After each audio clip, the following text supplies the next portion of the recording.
Hi, welcome to Robin Gray Review. This is episode 3. Yes, I'm sure you can see that we sound and look different. Our phone crapped down, or no, I'm sorry, our camera crapped down. Our camera's having a few technical difficulties. So now we're using my phone, which might actually become the thing that it might become the new norm. It might, because this seems... To us, it looks better. Yeah, so we just... Let us know in the comments. We just came out of Justice League.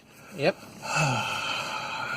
He's going to rip it open for one very particular reason. One fucking reason I'm going to tear this movie a new one. One reason. In the meantime, let's start up on what Justice League is. Yes. Quick apologies. This video might seem a little bit rushed. We're a little pressed on time right now, so we do deeply apologize for that. This might be a little shorter than our norm, but we might really pressed on time. Yeah, we might make a separate video from this one, going super in-depth to it, but we'll talk about that and decide if that's something we might actually, for once, actively separate spoiler and review. Yeah, so So this might be extremely compressed from our normal format. Tell us if you like that. Yeah. Okay. So let's start off with what Justice League is. Justice League is the culmination of the, as it stands, Man of Steel, Man of Steel 2... Man of Steel 2 was Batman vs. Superman. Oh, right, okay. Man of Steel, Batman vs. Superman, Wonder Woman... And the Suicide Squad. Suicide Squad has nothing to do with this, save for the fact that Batman's in it for maybe 5 seconds. And Barry. For less. When is Barry in Suicide Squad? He stops Captain Boomerang. Another movie he hates a fucking character in. Oh, God, Captain Boomerang is so pointless in that movie! Alright, so... it is the culmination of the DCEU as it stands, which is their fucking rushed attempt to copy Marvel. These people have no patience. They do not understand. We can do what Marvel did in 10 years in 4. I don't know. It's been 4 years. That's just... Anyway, so, yeah, that's what it is. You know, shit's gone down. Actually, it is 4. Man of Steel came out around 2013. Okay. All right. But yeah, this is a spoiler for Batman vs. Superman, but who cares? If you haven't seen that yet and you're watching this review, well, I mean, whatever. You know what you clicked. Superman died at the end of Batman vs. Superman, so, you know, they're dealing with that now, and shit's going down. Also revealed in Batman vs. Superman, partly by Luthor, there's an alien invasion coming. Yes, an alien invasion, which a lot of people who know the comics will recognize the aliens. I'm not sure how much... So the villain of this isn't a spoiler. His name's Steppenwolf. I don't know how prominent Steppenwolf is in the comics. I have no clue either. So you'll definitely recognize the aliens from The Reach. I believe that's what they are, right? They're very similar to the aliens from The Reach if you know Young Justice. Yeah, you'll recognize them. In fact, if you've actually played the Injustice 2 game, Cyborg's ultimate move, when he grabs you and throws you through the boom tube, aliens from The Reach attack you. It's the exact same fucking aliens, but in this movie. Anyway, so Steppenwolf's come, he's looking for these mother boxes, and, you know, they gotta stop him before he finds them all. We're not going into the full breakdown. I know, that's why I just said he's gotta stop them before he finds them all. That's the synopsis. Batman putting together a team of heroes that haven't been set up with their own movies. All, like, you know, Batman and Wonder Woman. No, not even really Batman. Superman and Wonder Woman have been set up. Are the only legitimately set up characters. Yes, exactly. Batman has had a half movie, and the other characters have had minutes on screen. Yes, exactly. Aquaman, while I love Aquaman in the movie, he was phenomenal. He was really good. Cyborg, probably one of my favorite parts of the movie. I really did love Cyborg. I think they're doing him good justice. You might go into this movie looking at it and be immediately put off by Cyborg, but if that's the case... Try to keep yourself over on this side. Oh, right. A lot of you might go into this movie and see Cyborg and, like, not like how he is, especially if, like me, you grew up with Cyborg from the Teen Titans. If you remember the Teen Titans, when he starts out, especially in the episode Teen Titans Go, he's exactly on point. He's exactly the character. The episode Teen Titans Not the Go. show. Not the show. Not the Stay show. far away from that, even if they made one really funny joke about a crowbar.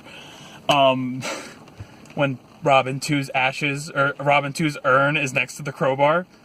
That's terrible. I never saw that joke. Anyway...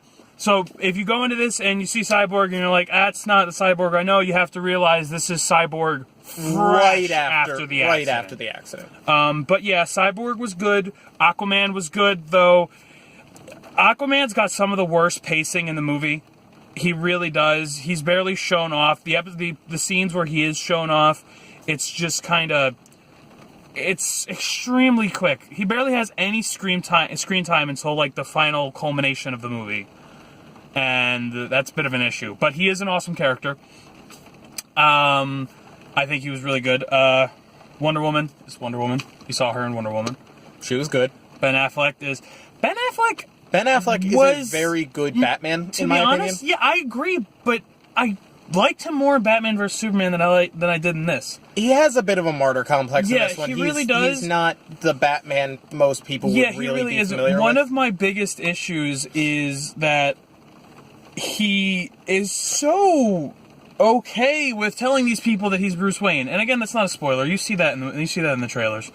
He just tells them. It's not the serious moment it's been in other incarnations. Yeah, exactly. He just... let's not dwell too long on this. The characters were good. Let's get into our points so we can get out. Actually, to be honest with you, this is some behind-the-scenes shit right here. I'm kind of digging this, just us diving into the entirety of the movie and sticking away from that whole story experience, whatever. Not that there's anything wrong with this, but I like this whole just you and me going at the movie. I like it. It's working well. Yeah. I mean, we're already doing this new format because we have to, and we're pressed for time. We have to split up non-spoilers and spoilers, so fuck it. Let's wing with it. And if you guys, actually, I'm pretty sure you're a girl. Thank you for subscribing, by the way. This will absolutely be a change from our previous form. And we'll see if it works. And if not, we'll go back. But anyway, who did we not touch on yet? Pretty much just The Flash. And is anyone else that we really haven't touched on? Not really. I've basically said my piece about DCEU not having any patience. Commence the rant.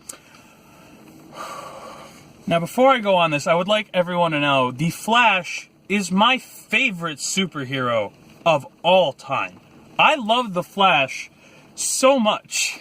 He's such a badass hero. They fucking butchered him in this movie. No, nothing against Ezra Miller. If this was a character played by Ezra Miller who was not Barry Allen, not even necessarily not The Flash, because I could see Impulse or maybe even Wally acting the way Ezra Miller's Flash acted in this movie. But Barry Allen is not this awkward humor basically just being awkward humor comedy relief. And it was so fucking out of place for Barry Allen as a character, even as Barry Allen. He's not the confident character you probably know. It fucking pissed me off so much because this is not Barry Allen. This is not The Flash. This is some fucking little awkward. It's like the fucking. It's like fucking. What's his name?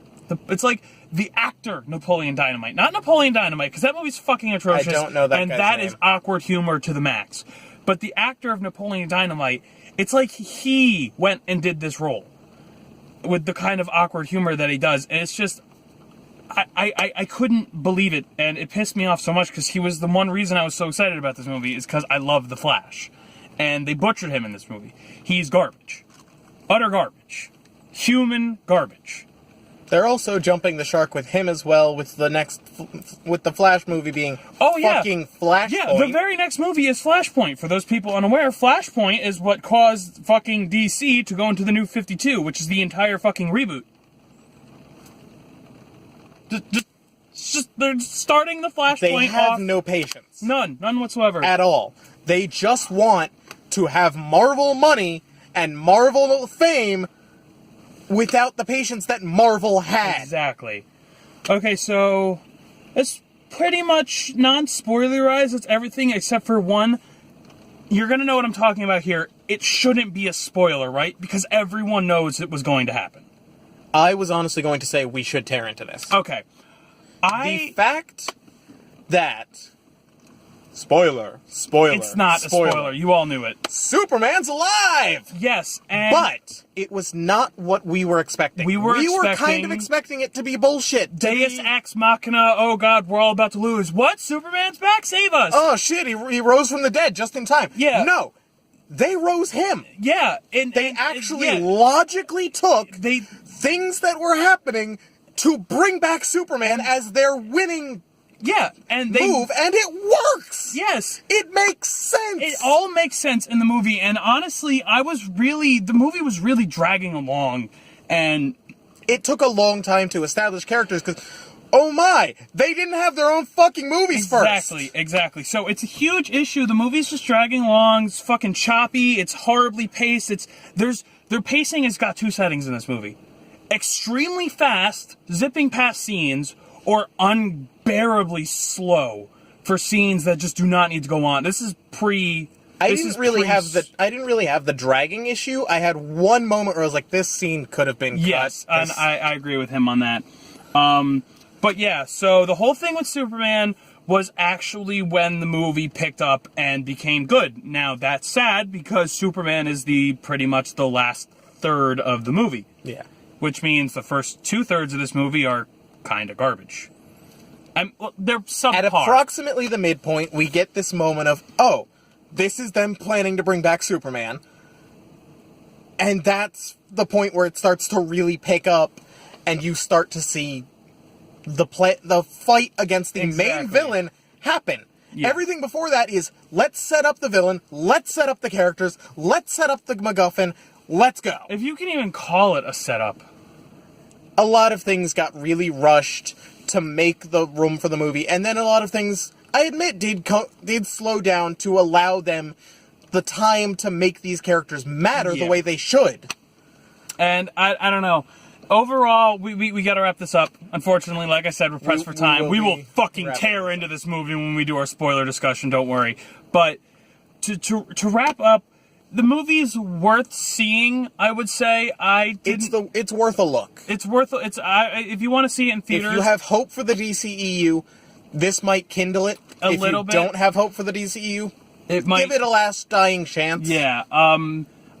If you want to see it in theaters, I would recommend it. But if you want to wait until it's on Netflix or you can rent it from Redbox, I recommend that too. Considering nothing else is currently on at least the streaming Netflix. Yeah. So that's pretty much the long and short of it. It's so hard to give this movie a proper rating, even if we go by our maybe not old, maybe just taking a break from rating system. What I kind of want to do, actually, is just put it at the end without the context. Our whole review is the context. Yeah. So just trim it. Just trim it down. Yeah. Give it a score. Tell you how it... If we're still going by our 25 rating, I'd say total... like a 15. I would give the ending a 4. Solid 4. I'd give the ending a 3. I would give the story a surprisingly high 7 from me. Just because it made it work. And then the experience is about a 5. Everything CGI is Uncanny Valley and doesn't look quite right. I'm actually going to bring my score down from a 15 to a 13 now, because the ending I would give 3. The story I'm only going to give 5 because while the ending was good, it's still 2/3 of a movie that's really just choppy and not well put together until the end. And the experience, this is completely me being biased, but every time the Flash was on screen, I hated myself for sitting in that movie theater. So, all in all, story 5, experience 5, ending 3, total 13 from me. And 15 from me, so, middling. Average. I guess, yeah, it's worth a watch. It's worth a rent. It's whatever you want to do. We're just here to give you our opinions, not tell you what to do. But, that's unfortunately all the time we have. Tune in, That's Justice League. Next week we'll be back with something. Probably. I think there might be something else coming up. Either Murder on the Orient Express or something else. When does Jumanji come out? That's a good question. December something. No, it's December. Jumanji's December. Okay. No, Jumanji might be November 27th. We'll figure it out. But you'll see what the next one is in the title card, and we'll see you, wonderful watchers. You gotta give a little end thingy. Like, if you like this video, like, comment, subscribe. If you want to watch our review on Thor Ragnarok, that's also up. Go watch that. Spoiler, way fucking better than this movie. Much funnier, if nothing else. Oh, absolutely. And if you want to watch the first review we ever made, go watch Happy Death Day, because I'm sure that review is still relevant. Thor actually has a slight aside. Snowman was fucking awful. That's just going to be a thing in every single review. That's just going to be a running thing. And use Windex. All right. Thank you all very much. I apologize for that. Thank you all very much for watching. And I guess we'll see them next week. See you next week, wonderful watchers.